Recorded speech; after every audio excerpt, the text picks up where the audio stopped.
രാഹുൽ ഗാന്ധിക്ക് വേണമെങ്കിൽ ബ്രിട്ടീഷ് പ്രധാനമന്ത്രിയാകാം. വെറുതെ തള്ളല്ലേ ആശാനെ എന്ന് പറയരുത്. അങ്ങനെ ഒരു നിയമമുണ്ട് ബ്രിട്ടനിൽ. ബ്രിട്ടൻ്റെ പണ്ട് കോളനി ആയിരുന്ന രാജ്യങ്ങളുണ്ടല്ലോ, ആ രാജ്യങ്ങളൊക്കെ ചേർന്നൊരു സംഘടനയുണ്ട്. കോമൺവെൽത്ത് എന്നാണ് പറയുന്നത്. കോമൺവെൽത്ത് രാജ്യങ്ങൾ എന്ന് പറയും. പഴയ ബ്രിട്ടൻ്റെ കീഴിലുണ്ടായിരുന്ന അടിമ രാജ്യങ്ങളുടെ ഒരു കൂട്ടായ്മ. കോമൺവെൽത്തിൽ തുടരുന്നത് അന്തസ്സാണോ എന്നെനിക്കറിയില്ല. അന്തസ്സല്ല. അതുകൊണ്ട് ഇന്ത്യ ഈ പഴയ അടിമ സമ്പ്രദായത്തിൻ്റെ ഓർമ്മ പേറുന്ന കോമൺവെൽത്തിൽ നിന്ന് പുറത്തു പോകണമെന്നൊക്കെ പറയുന്നുണ്ട്. ബ്രിട്ടീഷ് നിയമം അനുസരിച്ച് കോമൺവെൽത്ത് രാജ്യത്തിലെ ആർക്കും ബ്രിട്ടീഷ് പ്രധാനമന്ത്രിയാകാം. അങ്ങനെയാണെങ്കിൽ നമ്മുടെ രാഹുൽ ഗാന്ധിക്ക് ഉറപ്പായും ബ്രിട്ടീഷ് പ്രധാനമന്ത്രിയാകാം. റൗൾ വിൻസി എന്നു പേരുള്ള രാഹുൽ ഗാന്ധി ബ്രിട്ടനിൽ കാര്യമായ ഇടപാടുകൾ നടത്തിയിട്ടുണ്ട്.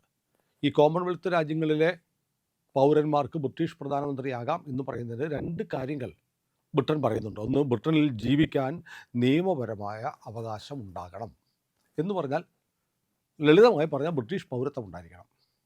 ബ്രിട്ടനിലൊക്കെ വേണമെങ്കിൽ ഡ്യുവൽ സിറ്റിസൺഷിപ്പ്, മറ്റൊരു രാജ്യത്തെ പൗരത്വം ഉണ്ടെങ്കിലും ബ്രിട്ടനിൽ തുടരാം. ഇപ്പോൾ ഇസ്രയേൽ പൗരത്വവും അമേരിക്കൻ പൗരത്വവും ഉള്ള ഒരുപാട് ആളുകളുണ്ട്. നമ്മുടെ രാജ്യത്ത് ഒറ്റ പൗരത്വമേ അനുവദിക്കൂ. ഇന്ത്യൻ പൗരത്വം ഉണ്ടെങ്കിൽ മറ്റൊരു രാജ്യത്തിൻ്റെ പൗരത്വം സ്വീകരിച്ചാൽ ഇന്ത്യൻ പൗരത്വം ഓട്ടോമാറ്റിക്കായി കട്ടായി പോകും. രണ്ടാമത്തത്, ബ്രിട്ടീഷ് പൗരത്വം ഉണ്ടാവണം, ബ്രിട്ടനിൽ താമസിക്കാനുള്ള സാഹചര്യം ഉണ്ടാവണം എന്നതിന് പുറമെ ബ്രിട്ടനിൽ താമസിക്കാനുള്ള മനസ്സും ഉണ്ടാവണം. രാഹുൽ ഗാന്ധി അങ്ങനെയാണല്ലോ. രാഹുൽ ഗാന്ധിക്ക് ഇന്ത്യയിൽ ജീവിക്കുന്നതിനേക്കാൾ കൂടുതൽ ഇഷ്ടം ഇന്ത്യക്ക് പുറത്ത് ജീവിക്കുന്നതാണ്. അതുകൊണ്ടാണ് വലിയ തെരഞ്ഞെടുപ്പുകളുടെ നിർണായക ഘട്ടത്തിലൊക്കെ അദ്ദേഹം ഓടി ഇന്ത്യക്ക് പുറത്തേക്ക് പോകും. ഏതായാലും അവിടെ നിൽക്കട്ടെ. എന്തുകൊണ്ടാണ് ഞാനിത് പറഞ്ഞതെന്ന് ചോദിച്ചാൽ, ബ്രിട്ടനിൽ വലിയ പ്രതിസന്ധിയാണ്. ഒരു കാലത്ത് നമ്മുടെ അടക്കി ഭരിച്ച സൂര്യനസ്തമിക്കാത്ത സാമ്രാജ്യത്തിൻ്റെ ഉടമകളെന്നൊക്കെ പറഞ്ഞത് ബ്രിട്ടീഷ് സംവിധാനം ആകെ തവിട്ടുപൊടിയായിരിക്കുകയാണ്. 10 വർഷത്തിനുള്ളിൽ 6 പ്രധാനമന്ത്രിമാർ വന്നു. ഇപ്പോൾ കെയർ സ്റ്റാർമർ രാജിവെച്ചു. ആര് പ്രധാനമന്ത്രി എന്ന് തീരുമാനമായിട്ടില്ല. മാഞ്ചസ്റ്റർ മേയറായ ആൻഡി ബേൺഹാം ആണ് പ്രധാനമന്ത്രി സ്ഥാനത്തേക്ക് പരിഗണിക്കപ്പെടുന്ന പേര്. മറ്റ് എതിർപ്പൊന്നുമില്ലെങ്കിൽ ഈ വരും ദിവസങ്ങളിൽ ജൂലൈ ആദ്യ വാരമോ രണ്ടാമത്തെ ആഴ്ചയോ അദ്ദേഹം ബ്രിട്ടീഷ് പ്രധാനമന്ത്രിയായി ചുമതലയേൽക്കും. അതും എത്ര കാലം എന്നറിയില്ല. ബ്രിട്ടനിൽ അങ്ങനെയാണ്. ബ്രിട്ടനിലെ കാര്യങ്ങളൊക്കെ കുഴഞ്ഞു മറിഞ്ഞ് തവിടുപൊടിയായിക്കൊണ്ടിരിക്കുക. വലിയ സാമ്പത്തിക അസ്ഥിരത, നുഴഞ്ഞുകയറ്റക്കാരുടെ പ്രശ്നം, ഇങ്ങനെ ബ്രിട്ടീഷുകാർക്കിടയിൽ വലിയ രാഷ്ട്രീയ അസ്ഥിരത നിൽക്കുന്നുണ്ട്. പുതിയ പ്രധാനമന്ത്രി വന്നാലും എത്ര കാലത്തേക്ക് എന്ന ചോദ്യം ബാക്കിയാവുന്നത്. ഇവിടെയാണ് രാഹുൽ ഗാന്ധിയുടെ കാര്യം പ്രസക്തമാകുന്നത്. പല കാര്യങ്ങളാൽ രാഹുൽ ഗാന്ധിക്ക് ബ്രിട്ടീഷ് പ്രധാനമന്ത്രിയാകാം. ഒന്ന്, ഇന്ത്യയിൽ ഒരിക്കലും പ്രധാനമന്ത്രിയാകാൻ പറ്റില്ല. ഇന്ത്യക്കാർക്ക് വേണ്ടാത്ത ഒരു എടുക്കാച്ചിറക്കാണ് രാഹുൽ ഗാന്ധി. അതുകൊണ്ട് ഇന്ത്യയെ തകർക്കാൻ വേണ്ടി നടക്കുന്നു. രണ്ടാമത്തെ കാര്യം, രാഹുൽ ഗാന്ധിക്ക് ബ്രിട്ടീഷ് പൗരത്വമുണ്ട്. രാഹുൽ ഗാന്ധിയുടെ ബ്രിട്ടീഷ് പൗരത്വം ഏതാണ്ട് തെളിയിക്കപ്പെട്ടു കഴിഞ്ഞ അവസ്ഥയിലാണ്. അറിയാമല്ലോ, അലഹബാദ് ഹൈക്കോടതിയിൽ വിഘ്നേഷ് ശിശിർ എന്ന് പറയുന്ന ആൾ നടത്തിക്കൊണ്ടിരിക്കുന്ന കേസിൽ വളരെ തന്ത്രപ്രധാനമായ രേഖകൾ ബ്രിട്ടീഷ് സർക്കാരിൽ നിന്ന് കിട്ടിയത് കേന്ദ്ര ആഭ്യന്തര വകുപ്പും വിഘ്നേഷ് ശിശിർ തനിക്ക് കിട്ടിയതും കോടതിയിൽ ഹാജരാക്കിയിട്ടുണ്ട്. ഇതേക്കുറിച്ച് അന്വേഷിക്കാൻ കോടതി ഉത്തരവിടുകയും ചെയ്തു. ആ കേസ് അതിൻ്റെ ഒരു വല്ലാത്ത തലത്തിലേക്ക് മാറിക്കൊണ്ടിരിക്കുകയാണ്. ബ്രിട്ടീഷ് പൗരത്വം രാഹുൽ ഗാന്ധിക്ക് ഉണ്ടായത് എങ്ങനെയാണെന്ന് ചോദിച്ചാൽ, രാഹുൽ ഗാന്ധി റൗൾ വിൻസി എന്ന പേരിൽ ബ്രിട്ടനിൽ ചെന്നിട്ട് ബാക്ക് ഓപ്സ് എന്ന് പറയുന്ന ഒരു കമ്പനി ഉൾറിക് മക്നെറ്റ് എന്ന് പറയുന്ന ഒരാളുമായി ചേർത്തുണ്ടാക്കി. രാഹുൽ ഗാന്ധിക്ക് 65% ഷെയറും ഈ മക്നെറ്റിന് 35% ഷെയറും. ഈ മക്നെറ്റ് രാഹുൽ ഗാന്ധിക്ക് വളരെ വേണ്ടപ്പെട്ട ആളാണ്. കാരണം നേരത്തെ കോൺഗ്രസിൻ്റെ കേന്ദ്രമന്ത്രിയായിരുന്ന എഡ്വാർഡോ ഫെലിറോയുടെ മകൾ സോണിയ ഫെലിറോയുടെ ഭർത്താവാണ് ഉൾറിക് മക്നെറ്റ്. അവരിങ്ങനെ ബാക്ക് ഓപ്സ് എന്ന് പറയുന്ന ഒരു കമ്പനി ഉണ്ടാക്കി. ബാക്ക് ഓപ്പറേഷൻസ്, ഒരു ഇടപാടിൻ്റെ പിന്നിൽ, ദല്ലാൽ കമ്പനിയാണ് ഒരു ഇടപാടിൻ്റെ പിന്നിൽ നടക്കുന്ന ഓപ്പറേഷൻസ്. അക്കാലത്താണ് നാവൽ എന്ന് പേരുള്ള, പിന്നീട് DCNS ആയിരുന്ന ഒരു കമ്പനിയുമായി ചേർന്ന് ഇന്ത്യ ഏതാണ്ട് 20,000 കോടി രൂപയുടെ അന്തർവാഹിനി ഇടപാടുകൾ നടത്തി.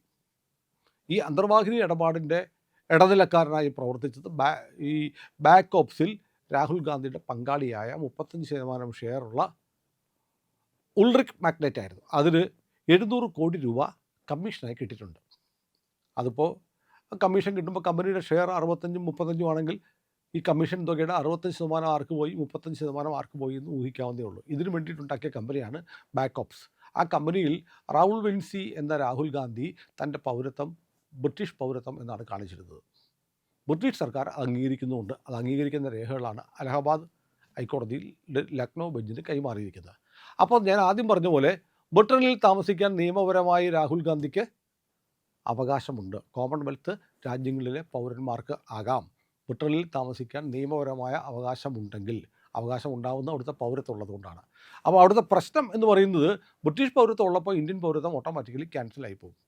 അപ്പോൾ ബ്രിട്ടീഷ് പൗരത്വം ഉള്ളതുകൊണ്ട് പ്രധാനമന്ത്രിയാവാൻ വേണ്ടി അങ്ങോട്ട് പോകുമോ, നരേന്ദ്രമോദി പിടിച്ച് ജയിലിലിടുമോ എന്നത് കണ്ടറിയണം. കാരണം ഇന്ത്യൻ പൗരനല്ലാത്ത ആൾ ഇന്ത്യയിലെ പാർലമെൻറ്റ് തെരഞ്ഞെടുപ്പിൽ മത്സരിച്ചു, പ്രതിപക്ഷ നേതാവായിരിക്കുന്നു, ഇന്ത്യയുടെ ആഭ്യന്തര കാര്യങ്ങളിൽ ഇടപെടുന്നു, ഒക്കെ ഗുരുതരമായ കുറ്റമാണ്. അതവിടെ നിൽക്കട്ടെ. ഇനി രാഹുൽ ഗാന്ധിയാണ് ബ്രിട്ടീഷ് പ്രധാനമന്ത്രി ആയാൽ ഞാൻ ഉറപ്പായും പറയുന്നു 10 വർഷത്തിനിടയ്ക്കിൽ 6 പ്രധാനമന്ത്രിമാർ മാറിയ ആ ദുസ്ഥിതി ബ്രിട്ടനിലുണ്ടാവില്ല. സ്ഥിരമായൊരു സർക്കാർ ഉണ്ടാവും. കാരണം ബ്രിട്ടനിലെ 17 മേയർമാർ പാകിസ്ഥാനി മുസ്ലിമുകളാണ്. രാഹുൽ ഗാന്ധിയുടെ ഏറ്റവും പ്രിയപ്പെട്ട രാജ്യം പാകിസ്ഥാനാണ്. രാഹുൽ ഗാന്ധിയാണ് പാകിസ്ഥാനികൾക്ക്, പാകിസ്ഥാൻ സർക്കാരിൻ്റെ ഏറ്റവും പ്രിയപ്പെട്ട ഇന്ത്യൻ നേതാവ്. അതുകൊണ്ട് പാകിസ്ഥാനി മുസ്ലിങ്ങൾ ബ്രിട്ടനിൽ 17 മേയർമാരായിട്ടുണ്ടെങ്കിൽ എന്താ സംശയം? അവരുടെ നിർലോഭമായ നിരന്തരമായ പിന്തുണ രാഹുൽ ഗാന്ധിക്ക് കിട്ടും. അപ്പോൾ രാഹുൽ ഗാന്ധിക്ക് ദീർഘനാൾ ബ്രിട്ടീഷ് പ്രധാനമന്ത്രിയായി രാജ്യം ഭരിക്കാൻ കഴിയും. ഇനി മാത്രമല്ല, വേണമെങ്കിൽ രാഹുൽ ഗാന്ധി അങ്ങോട്ട് പോവുകയാണെങ്കിൽ വേണമെങ്കിൽ പാണക്കാട്ട് നിന്ന് അല്ലെങ്കിൽ വയനാട്ടിൽ നിന്ന് ഒരു കത്ത് അങ്ങോട്ട് കൊടുത്തയക്കും. നമ്മുടെ ആൾ വരുന്നുണ്ട് കേട്ടോ, നമ്മുടെ കൊച്ചനാ, ആൾ കൊള്ളാം, അതുകൊണ്ട് പേര് രാഹുൽ എന്നൊക്കെ ഉള്ളൂ, ഉള്ളു നിറയെ പച്ചയായ മനുഷ്യനാണ് എന്നൊക്കെ പറഞ്ഞ് ഇവിടുന്ന് ഒരു കത്ത് കൊടുത്താൽ ദീർഘകാലം, കാരണം ബ്രിട്ടനിലിപ്പോൾ വെള്ളക്കാർ ഒന്നും അല്ലല്ലോ, വെള്ളക്കാരുടെ കുട്ടികളെ മുഴുവൻ 2.5 ലക്ഷം പേരെയാണ് 15 വർഷത്തിനിടയ്ക്ക് 2.5 ലക്ഷം പേരെയാണ് 15 വർഷത്തിനിടയ്ക്ക് പാകിസ്ഥാനി മുസ്ലിങ്ങൾ വെള്ളക്കാരായ കുട്ടികളെ ബലാത്സംഗം ചെയ്തതെന്ന് പാർലമെൻറ്റിൽ പൊട്ടിക്കരഞ്ഞുകൊണ്ടാണ് എം പിമാർ പറഞ്ഞത്. അപ്പോൾ ബ്രിട്ടീഷ് പാരമ്പര്യം എന്ന് പറയുന്നത് ഇസ്ലാമിക പാരമ്പര്യമായി മാറിക്കൊണ്ടിരിക്കെ രാഹുൽ ഗാന്ധിക്ക് അവിടെ ചെല്ലാം. അവിടെ ചെന്ന് പ്രധാനമന്ത്രിയായി ദീർഘനാൾ ആ രാജ്യത്തെ ഭരിച്ച് കൊളമാക്കാനൊന്നും ഇല്ലല്ലോ. ആ രാജ്യം രക്ഷപ്പെടുന്നെങ്കിൽ രക്ഷപ്പെടട്ടെ. ഇസ്ലാമിക രാജ്യമാകുമ്പോൾ അവിടുത്തെ ബ്രിട്ടീഷ് സുൽത്താനായിട്ട് രാഹുൽ ഗാന്ധിക്ക് വാഴുകയും ചെയ്യാം. ഏതായാലും രാഹുൽ ഗാന്ധി അങ്ങനെ കോമൺവെൽത്ത് രാജ്യത്തിലെ അംഗമായതുകൊണ്ട്, പൗരനായതുകൊണ്ട്, പൗരത്വം അവിടുത്തെയാണല്ലോ, ബ്രിട്ടനിലെയാണ്. ഏതായാലും കോമൺവെൽത്തുകാർക്ക് ബ്രിട്ടീഷ് പ്രധാനമന്ത്രിയാകാം എന്നുള്ള നിയമം രാഹുൽ ഗാന്ധിക്ക് ഗുണകരമാണ്. നിങ്ങളൊക്കെ ഇടയ്ക്ക് പറയാറുണ്ടല്ലോ, ചില ആളുകളൊക്കെ കമൻ്റ് ഇടാറുണ്ട്, രാഹുൽ ഗാന്ധിയെ വയനാടിൻ്റെ പ്രധാനമന്ത്രിയാക്കണം, അല്ലെങ്കിൽ കേരളത്തിൻ്റെ മുഖ്യമന്ത്രിയാക്കണം. അതൊന്നും വേണ്ടെന്നേ. രാഹുൽ ഗാന്ധി പ്രധാനമന്ത്രിയാവട്ടെ. ഇന്ത്യയിൽ പറ്റില്ല. വേണമെങ്കിൽ പറയാം, വർഷങ്ങളോളം ഇന്ത്യയെ ഭരിച്ച ബ്രിട്ടൻ്റെ പ്രധാനമന്ത്രിയായി ഞാൻ, ആർക്ക് വേണം ഇന്ത്യ എന്ന് പറയാനും ഒരവസരമുണ്ട്. കാരണം ബ്രിട്ടൻ ഇപ്പോഴും ക്ഷയിച്ച് പണ്ടാറടങ്ങിയെങ്കിലും വൻശക്തി എന്നുള്ള ഒരു ബോർഡും വെച്ചായിരിക്കുന്നത്. ഇന്ത്യയിൽ ആകാൻ പറ്റിയില്ലെങ്കിൽ ഞാൻ വൻശക്തിയായ ബ്രിട്ടീഷ് പ്രധാനമന്ത്രിയായി എന്ന് പറയാമല്ലോ. ഏതായാലും രാഹുൽ ഗാന്ധിക്ക് നല്ല അവസരമാണ്. കേരളത്തിലെ കോൺഗ്രസ്സുകാർ ആരെങ്കിലും ഇത് പറഞ്ഞു കൊടുക്കണം. അദ്ദേഹത്തിൻ്റെ ആഗ്രഹമുണ്ടല്ലോ പ്രധാനമന്ത്രിയാവുക എന്നുള്ളത്. ഇന്ത്യയെ പറ്റിയില്ല. ഇന്ത്യയില്ലെങ്കിൽ അടുത്ത ആൾ പോരട്ടെ എന്ന് പറയുന്ന പോലെ ബ്രിട്ടനിലേക്ക് പോയി പ്രധാനമന്ത്രിയായാൽ ഈ രാജ്യം രക്ഷപ്പെടും എന്ന് ഓർമ്മിപ്പിക്കാൻ വേണ്ടിയിട്ടാണ് ഞാൻ ഈ വീഡിയോ ചെയ്തത്.